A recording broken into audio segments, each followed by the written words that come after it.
Hello students, आज मैं discuss करने आई हूँ आपके साथ एक important topic labile and inert complexes. तो लेबाइल एंड इनर्ट कॉम्प्लेक्सेस पढ़ने से पहले हम एक टर्म को समझना चाहते हैं जिसका नाम है स्टेबिलिटी। तो स्टेबिलिटी जो टर्म है ये आपकी दो तरह की होती है, एक होती है थर्मोडायनेमिक स्टेबिलिटी और एक होती है काइनेटिक स्टेबिलिटी। तो आज जो हम लोग अपना लेक्चर डिस्कस करेंगे ये हमारा डिस्कस जो है डील करेगा काइनेटिक स्टेबिलिटी से। थर्मोडायनेमिक स्टेबिलिटी जो है इसके अंदर जो हम लोग टर्म्स यूज करते हैं वो हम लोग यूज करते हैं कि कॉम्प्लेक्स स्टेबल है या अनस्टेबल है। ठीक है, हम लोग डिस्कस करते हैं थर्मोडायनेमिक स्टेबिलिटी में या तो कॉम्प्लेक्स स्टेबल है या कॉम्प्लेक्स अनस्टेबल है। बट जब हम लोग काइनेटिक स्टेबिलिटी की बात करते हैं तो हम लोग कॉम्प्लेक्स की इनर्टनेस या लेबिलिटी की बात करते हैं, यानी कि inertness and liability of the complex is discussed under the topic kinetic stability.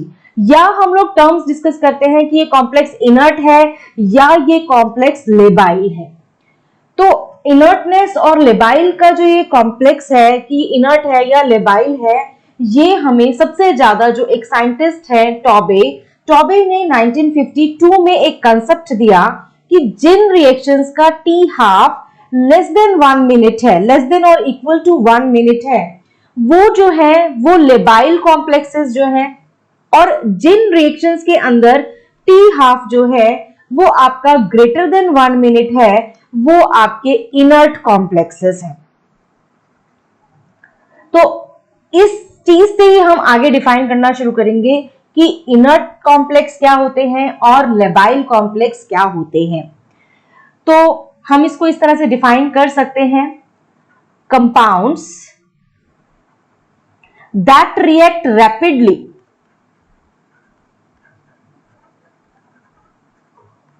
Are called labile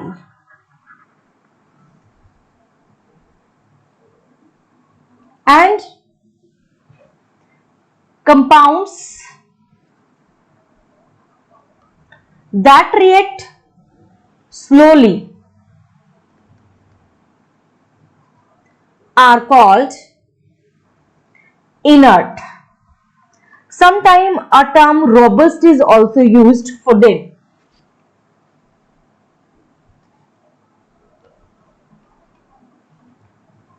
इस तरह से हम इस चीज को जो है वो डिफाइन कर सकते हैं कि ये कॉम्प्लेक्स लेबाइल है या ये कॉम्प्लेक्स जो है वो आपका इनर्ट है।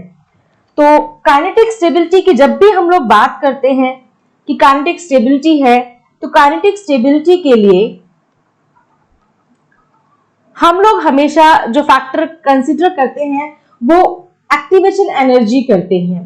तो kinetic stability refers to the rate of reaction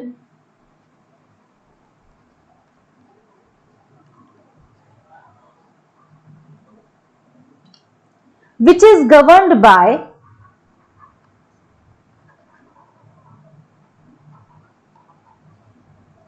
activation energy, which is known as EA.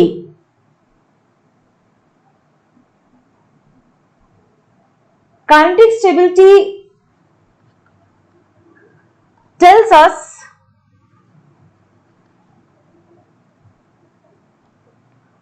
it relates to how fast a compound reacts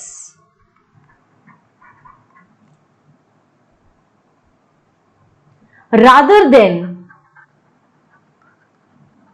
how stable it is, because stability deals with the thermodynamic part and the reaction is fast or slow, labile or inert deals with the kinetic part. So stability is basically of two kind, kinetic and thermodynamic. Thermodynamic deals with whether the complex is stable or not, whereas kinetic deals with whether the complex is labile or inert. तो हम ये कह सकते हैं lastly कि जो आपकी terms हैं लेबाइल और इनर्ट ये रिलेटिव टर्म्स हैं। Labile and inert are relative terms.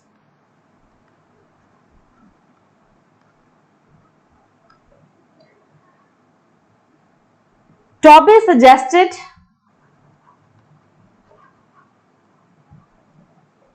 that those complexes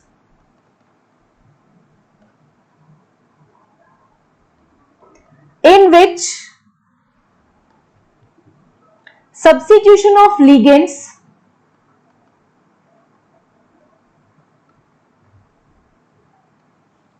takes place in less than 1 minute are labile complex. That means T half is less than 1 minute or equal to 1 minute, the complex is labile.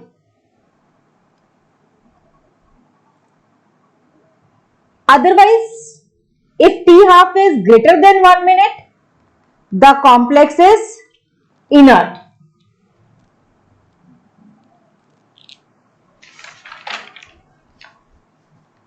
So, we can also conclude that thermodynamically stable complex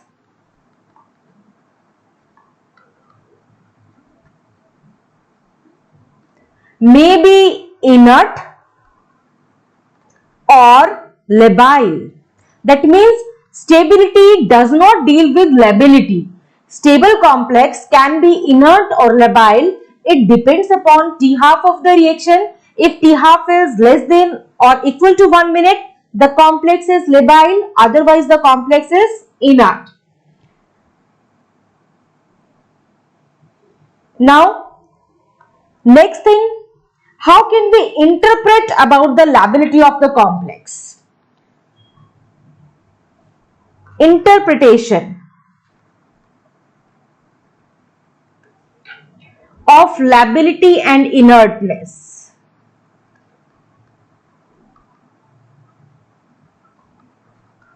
Of the complex.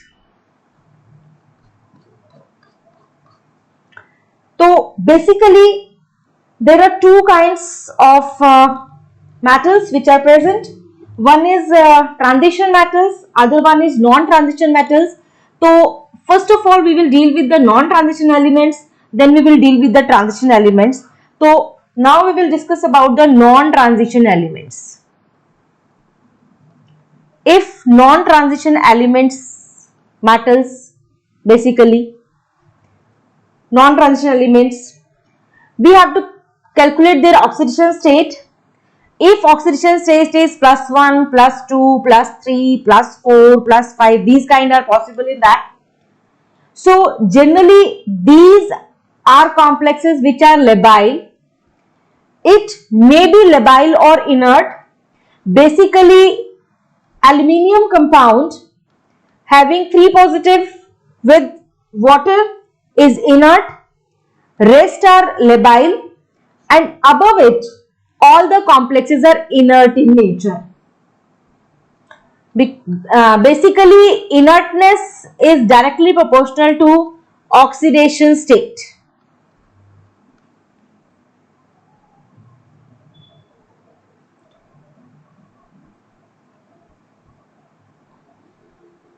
Then we can also conclude for transition elements.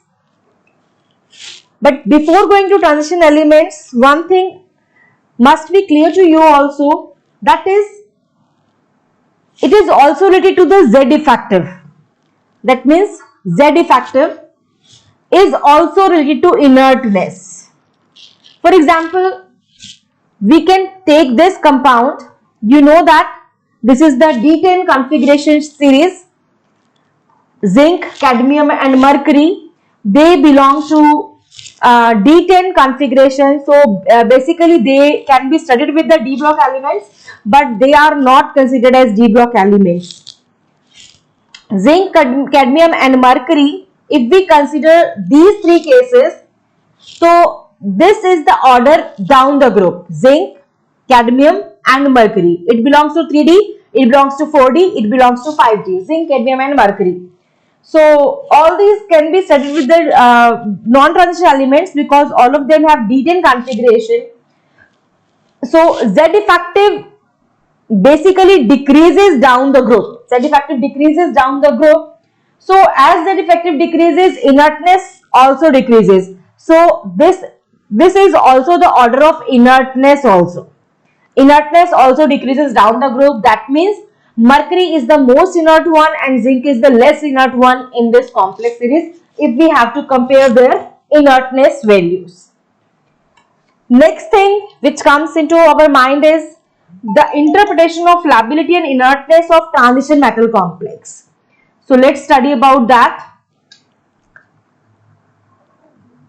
Inertness of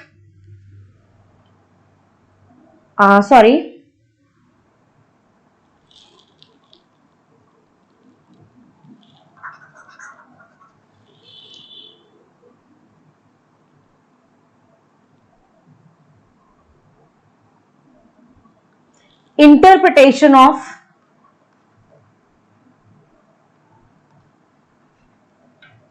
lability and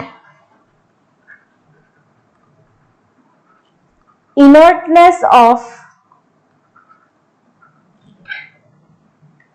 transition metal complex.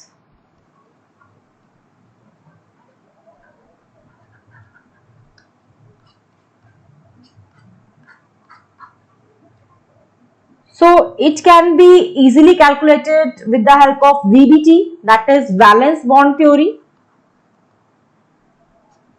First of all, we will discuss about valence bond theory. You know that according to valence bond theory, transition metal form two types of octahedral complexes. Transition metals form two types of octahedral complexes. One is outer orbital complex, other one is inner orbital complex.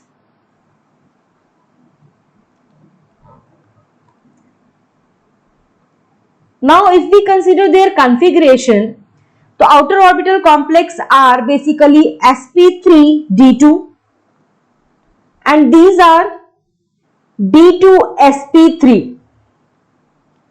And if we talk about their characteristics, so we can say that in these complexes, metal ligand bond is large, weaker and high in energy. Whereas G2sp3 bond, Ml bond is short, stronger and weak in energy.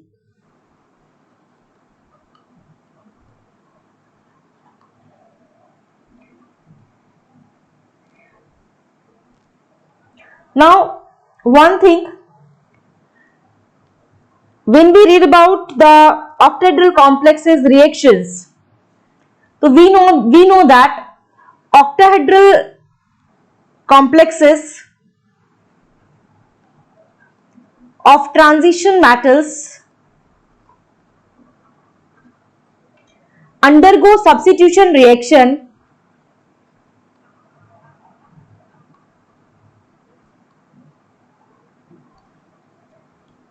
through dissociative mechanism.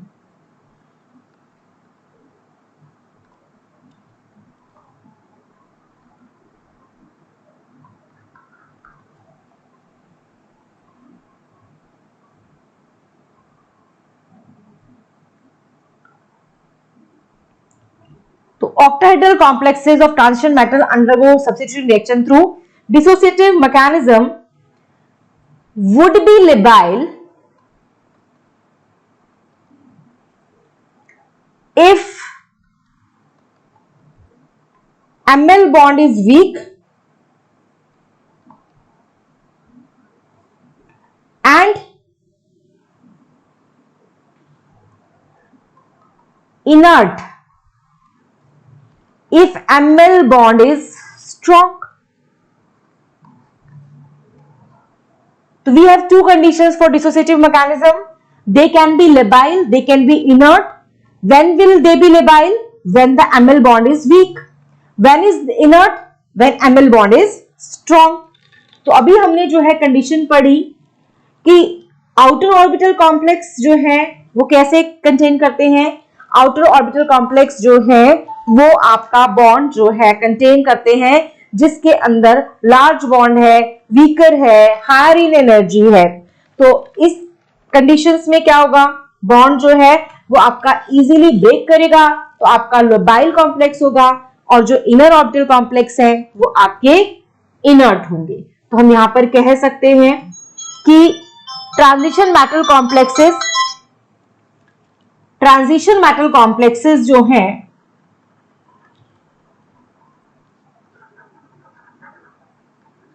अगर हम बात कर रहे हैं octahedral की, तो octahedral जो है ये आपके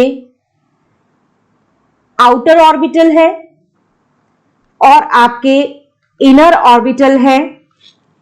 तो आपके आउटर ऑर्बिटल कॉम्प्लेक्सेस कैसे हुए, ये सभी कॉम्प्लेक्सेस आपके लेबाइल हुए, और जो इनर ऑर्बिटल कॉम्प्लेक्स है ये आपके इनर्ट हुए.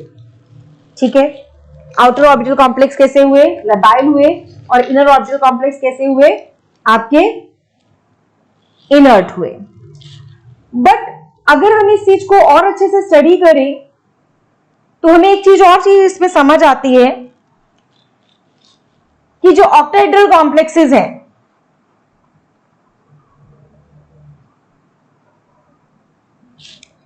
उनकी कॉन्फ़िगरेशन जो है बेसिकली D2sp3 हुई और sp3d2 हुई.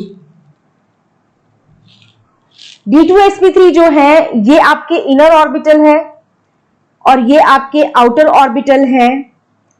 आउटर ऑर्बिटल तो मैंने आपको अभी बताया कि ये वाले कॉम्प्लेक्सेस जो हैं ये तो आपके लेबाइल होंगे ही होंगे, क्योंकि इसमें इनर ऑर्बिटल जो है वो यूज ही नहीं हो रही. एक्सियल बॉन्ड जो है वो वीक है, पेनिट्रेशन पावर 4d की लेस होती है 3d से, इसलिए ये हमेशा ही आपके लेबाइल कॉम्प्लेक्सेस होंगे. परंतु ये वाले जो आपके इनर ऑर्बिटल कॉम्प्लेक्सेस हैं ये आपके दोनों तरह के हो सकते हैं. ये इनर्ट भी हो सकते हैं और ये आपके लेबाइल भी हो सकते हैं. अभी तक हमने पढ़ा था इनर ऑर्बिटल कॉम्प्लेक्स जो है वो हमेशा इनर्ट होंगे, बट ऐसा नहीं होता. Sometime they are labile. It depends upon the configuration कि आपकी कौन सी कॉन्फ़िगरेशन उनकी प्रेजेंट है. फॉर एग्जाम्पल अगर आपका D0 है, D1 है, D2 है तो ये कॉम्प्लेक्सेस लेबाइल है. परंतु अगर आपका D3 है, D4 है, D5 है, D6 है तो ये इनर्ट है. जबकि आपके इससे आगे की जो कॉन्फ़िगरेशन है ये वाली D7, D8, D9, D10 ये भी आपकी लेबाइल होती है. आपके सिर्फ ये कॉम्प्लेक्सेस जो हैं ये इनर्ट होते हैं, बाकी सभी कॉम्प्लेक्सेस आपके जनरली लेबाइल होते हैं. तो outer orbital complex are always labile. यहां से हम इन्फ्रेंस क्या पुट कर सकते हैं, outer orbital complex are always labile, जबकि आपके जो इनर ऑर्बिटल कॉम्प्लेक्स है, inner orbital complex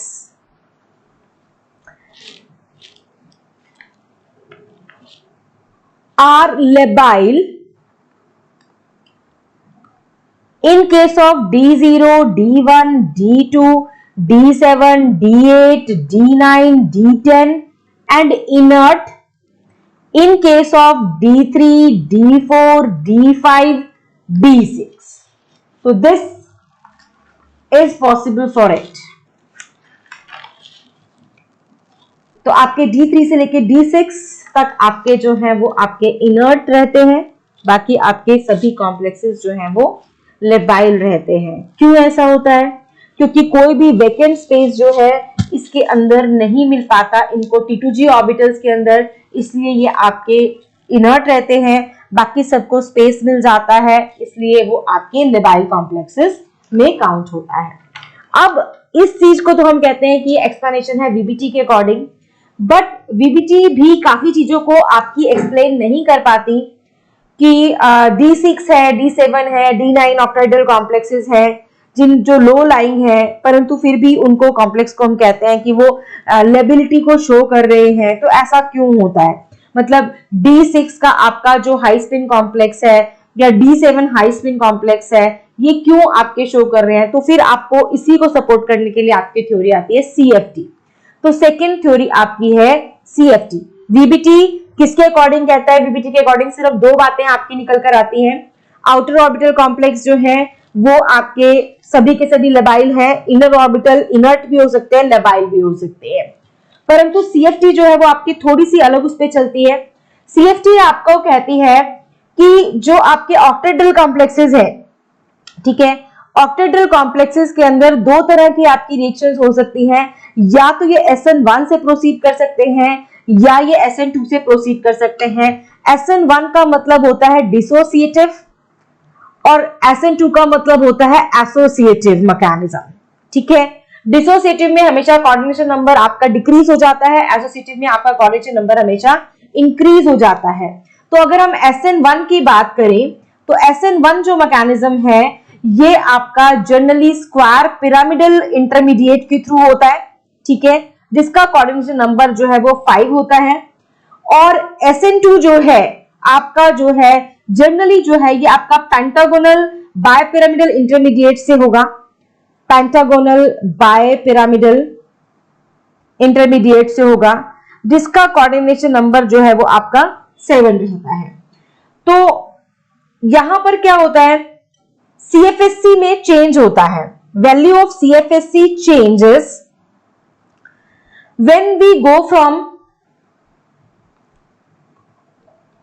when we shift from octahedral to either square pyramidal, चाहे हम स्क्वायर पिरामिडल में शिफ्ट करें, ठीक है। ऑक्टाहेड्रल का कोऑर्डिनेशन नंबर क्या होता है? 6 और इसका क्या है? 5। चाहे हम 5 की तरफ शिफ्ट करें, चाहे हम 7 की तरफ शिफ्ट करें, there is always some change in CFSC value. Coordination number 5 और pentagonal bipyramidal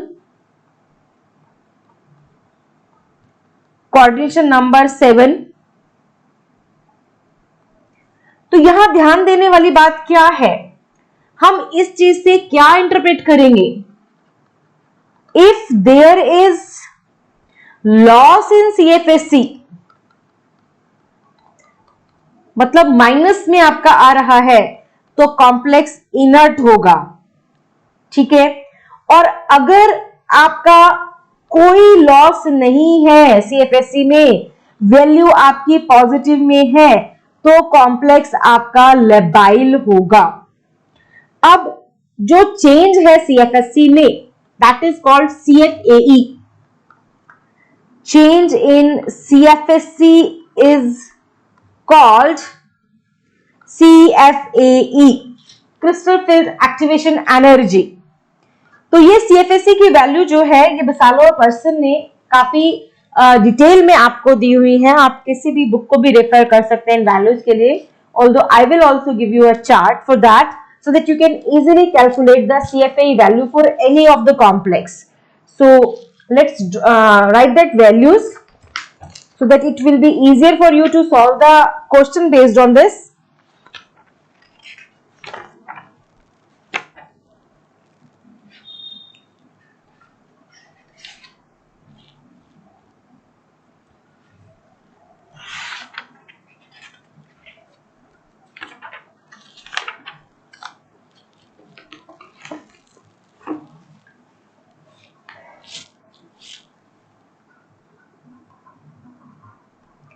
Change in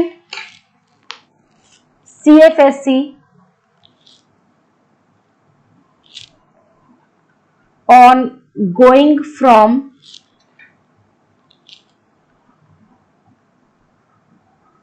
octahedral complex 2 coordination number 5।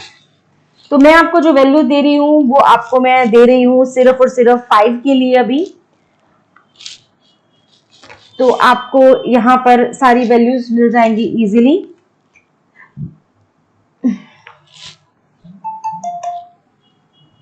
CFA की वैल्यू मैं आपको बताऊंगी। D0, D1, D2, D3, D4, D5, D6, D7, D8, D9, D10 के लिए। Okay, there are two type of complexes, one is high spin, second one is low spin। तो हम लोग पहले बात करेंगे कोऑर्डिनेशन नंबर 5 के लिए।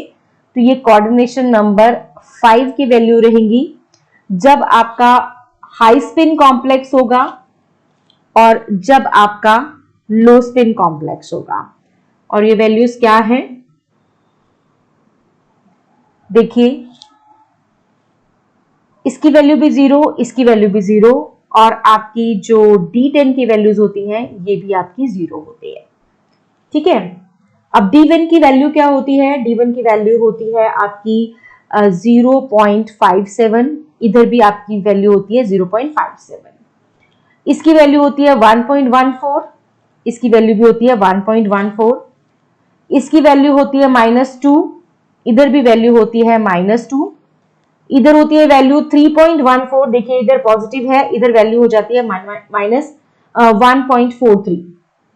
इधर वैल्यू होती है D5 की 0 हाई स्पिन में और इधर वैल्यू जो है आपकी हो जाती है -0.86। D6 की वैल्यू होती है 0.57 और इधर वैल्यू आपकी हो जाती है -4। इधर वैल्यू होती है 1.14, इधर भी वैल्यू रह जाती है 1.14।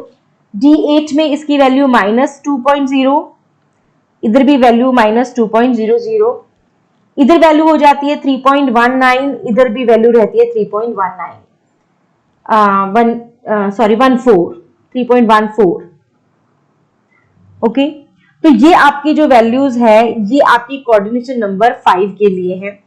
अब हम लोग वैल्यू लिखते हैं कोऑर्डिनेशन नंबर 7 के लिए कि अगर आपका कोऑर्डिनेशन नंबर 7 होता तो क्या वैल्यूज आपकी होती। बट जनरली आपकी यही वैल्यूज जो है वो यूज में आती है। कोऑर्डिनेशन नंबर अगर 7 होगा तो अगेन आपका हाई स्पिन कॉम्प्लेक्स और लो स्पिन कॉम्प्लेक्स के लिए हम लोगों ने वैल्यूज लिखनी है। तो आपकी वैल्यू देखिए यहां पर भी आपकी दोनों वैल्यूज जो है वो 0 रहने वाली है। ये आपकी फर्स्ट D0 के लिए तो 0 वैल्यू है, परंतु यहां पर वैल्यू 1.28 हो जाती है, यहां पर भी वैल्यू 1.28 हो जाएगी, यहां पर आपकी 2.56 है, ये आपकी 2.56 वैल्यू है, ये -4.26 है, ये वैल्यू भी -4.26, -1.07, -2.98। D5 के लिए आपकी वैल्यू इसकी हो जाती है 0 और इधर आपकी वैल्यू आ जाती है -1.70, ये वैल्यू हो जाती है +1.28, -8.52, +2.56, -5.34, -4.26, -4.26, -1.07, -1.07, ये वैल्यू भी 0 और ये वैल्यू भी 0। तो ये आपकी वैल्यूज हैं जो आपको दी है बसालो एंड पियर्सन ने। तो ये काफी इंपॉर्टेंट आपकी रहती हैं। जनरली आपको ये वैल्यूज आपके न्यूमेरिकल्स के साथ मिल भी जाती हैं, जिसको आप इजीली जो है वो कह सकते हैं। और हमेशा याद रखिएगा ये आपकी CFAE वैल्यूज हैं जो आपको बसालो एंड पियर्सन ने प्रोवाइड की है। बसालो एंड पियर्सन।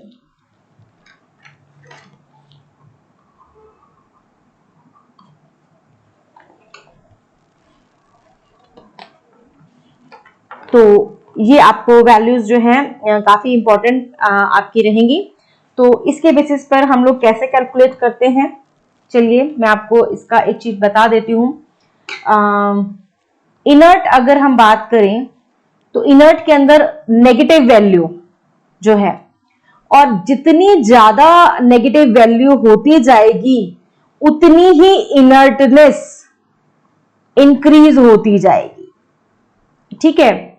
और अगर हम लैबिलिटी की बात करें तो लेबाइल कॉम्प्लेक्स के अंदर आपकी पॉजिटिव वैल्यू होगी CFAE की, और more positive the value more is the inertness, more is the lability। तो जितनी आपकी पॉजिटिव वैल्यू बढ़ती जा रही है उतनी आपकी लेबिलिटी बढ़ती जाएगी, जितनी आपकी नेगेटिव वैल्यू है उतनी आपकी इनर्टनेस बढ़ती जाएगी। इसको एक एग्जांपल से हम लोग स्टडी करते हैं ताकि इस टेबल का यूज भी आपको इजीली समझ आए। तो देखते हैं कि एग्जाम्पल क्या है कि मैं आपको कॉम्प्लेक्सेस देती हूं, जैसे कि VH2O6 3 पॉजिटिव है, या इसको 2 पॉजिटिव कर लीजिए, ठीक है।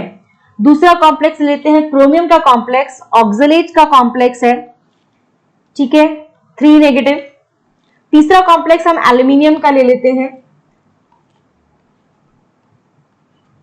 ठीक है। आपको इनका मुझे बताना है कि इनर्ट होगा, लेबाइल होगा, क्या होगा इनका, ठीक है। तो आप देखिए एल्यूमिनियम का केस सबसे पहले हम स्टडी करते हैं। एल्यूमिनियम क्या है? एल्यूमिनियम एक नॉन ट्रांजिशन एलिमेंट है, और इसकी ऑक्सीजन स्टेट कितनी आ रही है एल्यूमिनियम की? इसके अंदर आपका D तो 0 है। तो मैंने आपको बताया था ट्रांजिशन एलिमेंट जो है वो जिनकी +1 हो +2 हो, वो ऑक्सीजन स्टेट जो है वो आपकी मतलब लेबाइल होती है। तो आप यहां से सीधा सीधा कंक्लूड कर सकते हैं, अगर इसकी ऑक्सीजन स्टेट निकालें तो क्या निकालेंगे? x -6 इक्वल्स टू -3, तो x equals to -3 + 6 equals to +3। तो +3 इसकी ऑक्सीजन स्टेट है और +3 मैंने आपको क्या बताई थी? लेबाइल होती है। तो ये कॉम्प्लेक्स ऐसा हो गया, लेबाइल हो गया।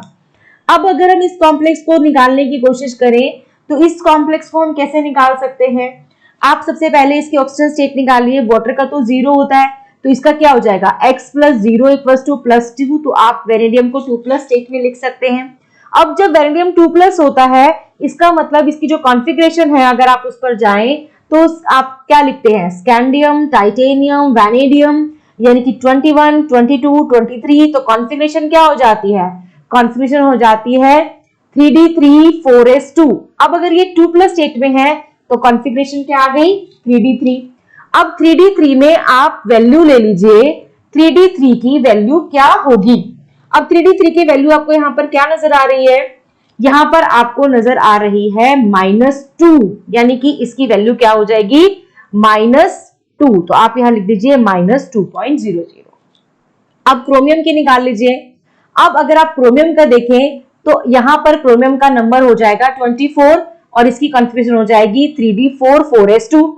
तो आप यहां पर इसकी ऑक्सीजन स्टेट से इसकी कॉन्फ़िगरेशन निकालेंगे अगर, तो यहां पर क्या आ जाएगा? यहां पर x आ जाएगा। अब ये आपको पता है -6 इक्वल्स टू -3, तो x की वैल्यू कितनी आ गई? 3। तो आप यहां पर लिख सकते हैं कि ये क्रोमियम 3+ स्टेट में है। अब अगर ये 3+ स्टेट में है तो कॉन्फ़िगरेशन क्या हो जाएगी? अगेन 3d3, क्योंकि 2 इधर से जाएंगे 1 इधर से जाएगा, तो इसका क्या हो गया? ये। तो अगर आपको इनमें से कंपैरिजन करना हो तो आप इजीली डिटरमिन कर सकते हैं which of the complex is labile, which of the complex is inert. तो both these are having minus value, so both of these are complex are inert. Only the complex which is labile is this complex. So in this way we can easily use the value and give the answer of these questions, of these kind of questions. एक question आपके साथ और discuss करते हैं। जिस तरह का यही क्वेश्चन है उसी तरह का क्वेश्चन एक और दे रही हूं।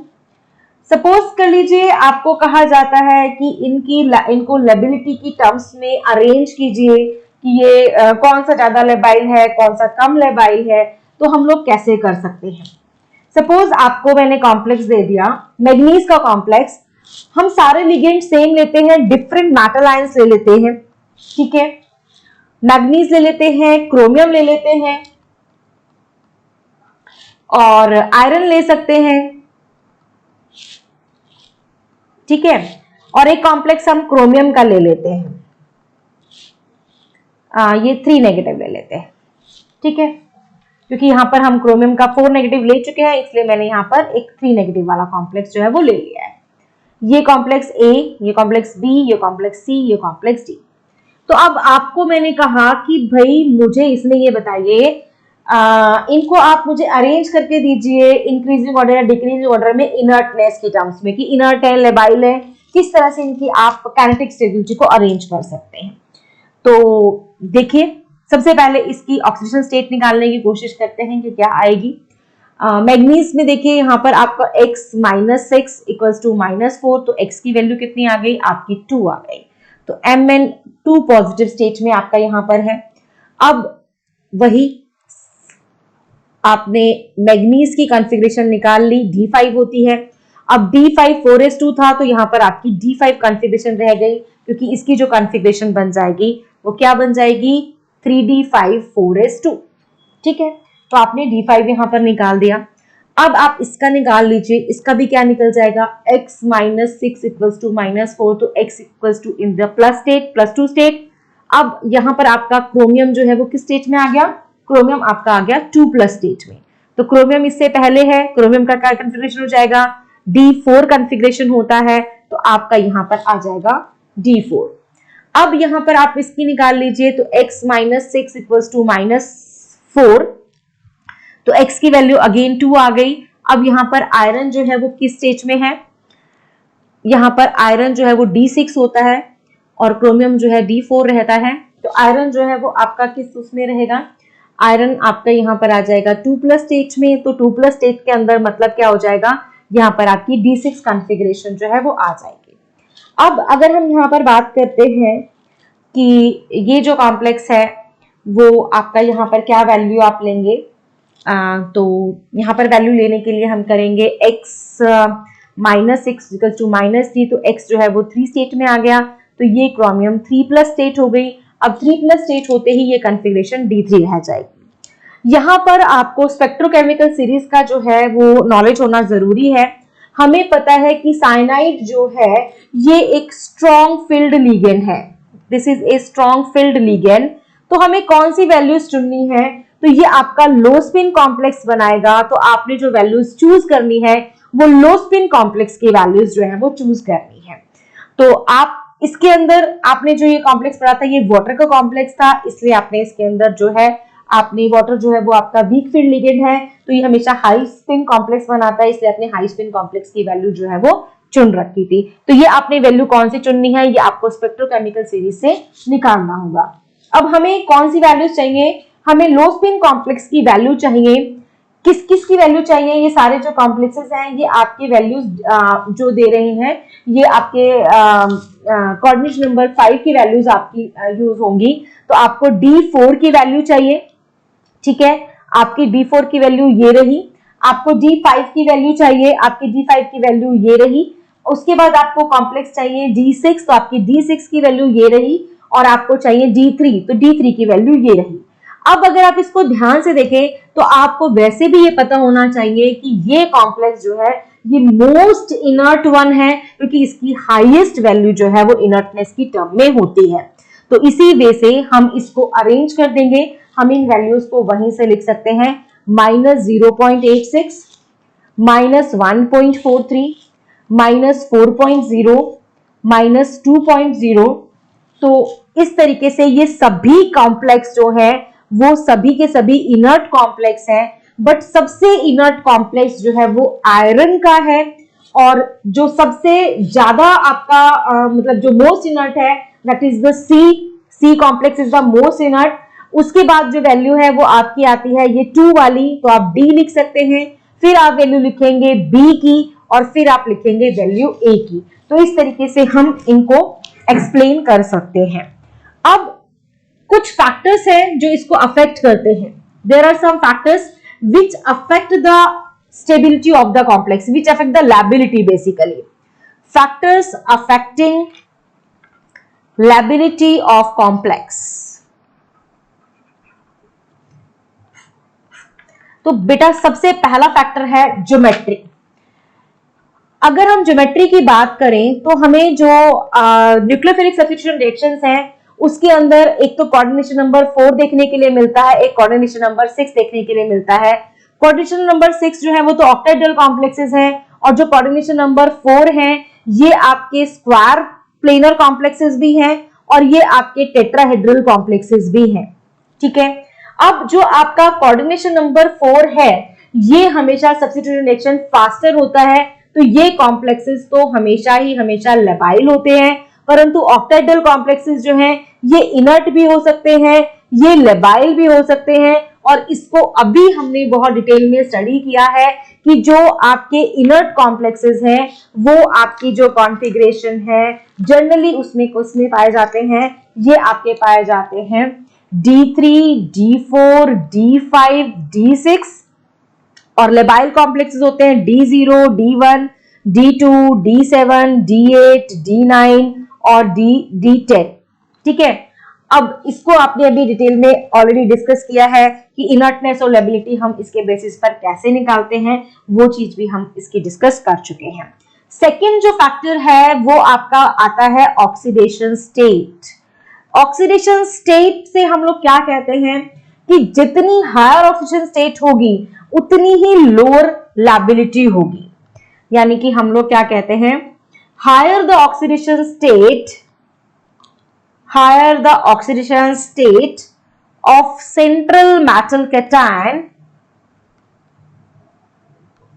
lower is the lability. For example, एक सीरीज हम कंसिडर कर लेते हैं, AlF6 3 negative, SiF6 2 negative, PF6 negative and SF6। तो अगर हम इनकी ऑक्सीजन स्टेट निकालें तो आपको पता है फ्लोराइड का -1 होता है, तो यहां पर ऑक्सीजन स्टेट निकल कर आएगी +3, यहां पर सिलिका की निकल कर आएगी +4, यहां पर आपकी निकल कर आएगी +5, यहां पर निकल कर आएगी +6। कैसे निकल के आई है देख लीजिए, x - 6 = -3, तो x = आपकी 3, यहां पर x - 6 = -2, तो x की वैल्यू आपकी 4, यहां पर x - 6 = -1, तो x की वैल्यू 5, यहां पर x - 6 = 0, तो x = 6। तो अगर हम इनकी ऑर्डर ऑफ लेबिलिटी देखें तो this is their order of lability, that means aluminium is the most labile one and sulphur is the least labile one in terms of lability. Third factor which contributes is the ionic radius.